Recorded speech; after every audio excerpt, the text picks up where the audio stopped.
শাকিব খানের সিনেমা দেখছি, ঠিক আছে, কিন্তু এই পর্যায়ে এসে এই সিনেমাতে ভাই তামিল এক মিনিট। বয়সী তামিল ছবি এইখানে যারা শাকিব খানকে পছন্দ করে না ভাই ছবি মজা না, না না, এটা এটা কোনো পদ্ধতি হয় না, আগা নাই ঘোরা নাই, কোনো কিছুই নেই ছবি।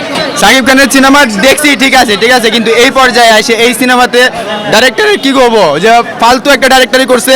আর যে মাহিরে ওর বইয়ের থেকে কম বয়সের মায়ের চরিত্র কেমনে আনছে, ঠিক আছে, হ্যাটার্স বা কোনো ইয়াতে বলতেছি না, ঠিক আছে, নিজের একটা দেখার ইয়া থেকে কইলাম এটুকুই। ধন্যবাদ। ভাই তামিল এক মিনিট। কম বয়সী তামিল ছবিতে এর থেকে কম বয়সী মায়ের চরিত্র করে এইখানে এইখানে এইখানে এইখানে এইখানে তামিল ছবিতেও এই যে মায়ের চরিত্র করে কম বয়সী, আর এইখানে মাই এত সুন্দর একটা চরিত্র করছে বলার মতো না।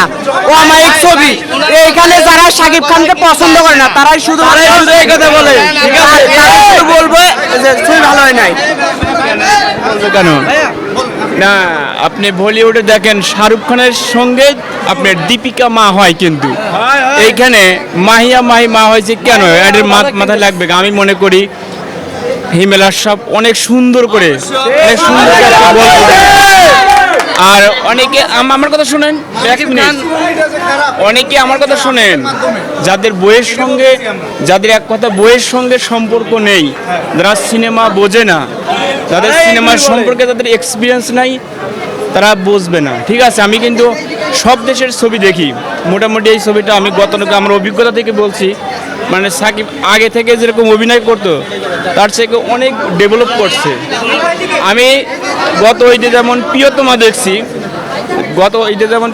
দেখছি, ভাবছি একটু ডেভেলপ হয়েছে।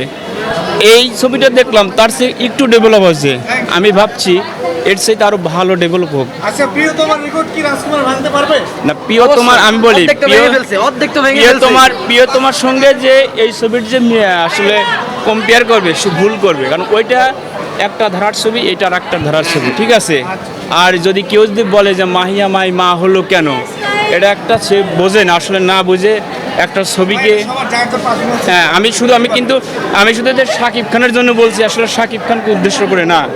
এখানে শরীফুল রাজের ছবি আছে, ওমর, এটাও অনেক ভালো। একটা পরিচালক যখন একটা সিনেমা নির্মাণ করে তখন কিন্তু অনেক ট্যালেন্ট একটা ব্যাপার স্যাপার আছে। সেই ক্ষেত্রে আমরা একজনকে অপমানজনক কথা বলবো না, এটা আমার ধারণা থেকে আমি বলছি, ঠিক আছে।